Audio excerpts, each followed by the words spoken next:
Vamos a hablar un poco acerca de lo que es el pecado. Vamos a ver la definición del pecado.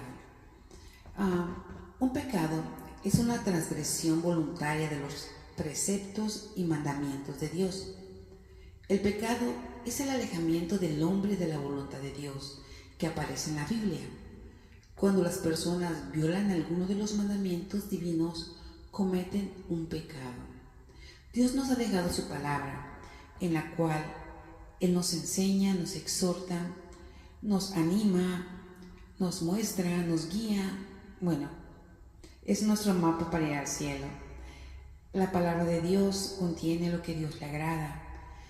Tiene sus mandamientos, sus decretos, sus preceptos, en los cuales nosotros debemos de pararnos firmes. Ciertamente, todo lo que necesitamos saber está en la palabra de Dios. Queremos saber qué ama a Dios, qué le agrada a Dios. Está en la palabra de Dios. Queremos saber qué odia a Dios, qué aborrece a Dios. También está escrito en su palabra. Y ahora que vemos que el pecado es descrito en la Biblia como la transgresión de la ley de Dios y la rebelión contra Dios, vemos que en 1 de Juan 3:4 nos dice: todo aquel que comete pecado infringe también la ley, pues el pecado es infracción de la ley. Sabemos que el pecado tuvo su origen con Lucifer, el lucero, hijo de la mañana, el más hermoso y poderoso de los ángeles. Pero él, no contento con ser todo esto, él deseó ser semejante al Dios Altísimo. Y esa fue su caída y el inicio del pecado. Vemos que en Isaías 14, del 12 al 15 dice: como caíste del cielo, oh lucero, hijo de la mañana, cortado fuiste por tierra, tú que debilitabas a las naciones, tú que decías en tu corazón: subiré al cielo, en lo alto, junto a las estrellas de Dios, levantaré mi trono, y en el monte del testimonio me sentaré, a los lados del norte. Sobre las alturas de las nubes subiré, y seré semejante al Altísimo. ¡Wow! Mas tú derribado eres hasta el Seol, a los lados del abismo. Así fue cambiado su nombre a Satanás, y él trajo el pecado a la raza humana. Y empezó en el jardín del Edén, dentro de la raza humana, en el jardín del Edén, donde tentó a Adán y a Eva. Y sedujo a Eva de una manera pero tan astuta, que cuando Eva escuchó que Satanás le dijo: seréis como Dios. Él quería ser semejante a Dios Altísimo, Satanás. Y esas mismas palabras le dijo a Eva: seréis como Dios.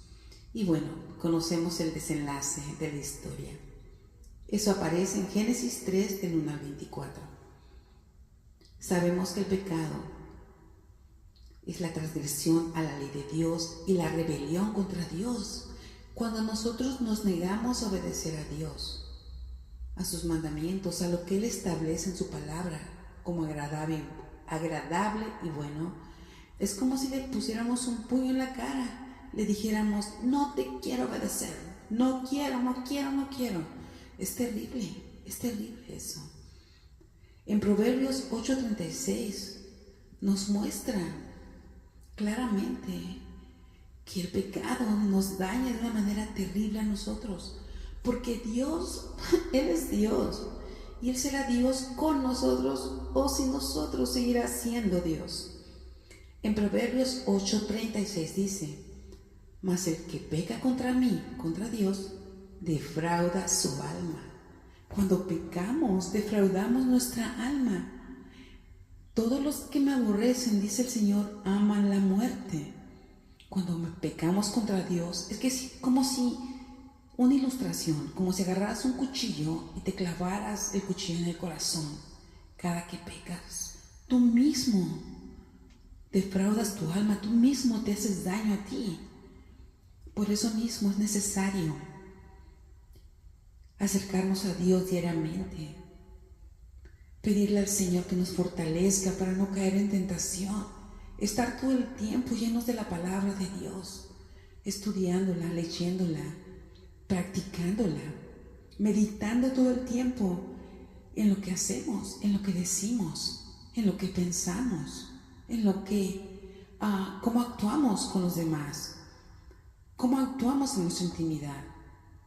El pecado es la transgresión a la ley de Dios y nos separa de Dios. No te estoy diciendo con esto que vas a perder tu salvación si eres salvo, pero es un obstáculo muy grande entre tú y Dios cuando pecas. Recuerda que el que peca contra Dios defrauda su alma. Y lo dice Proverbios 8:36. Que Dios les bendiga.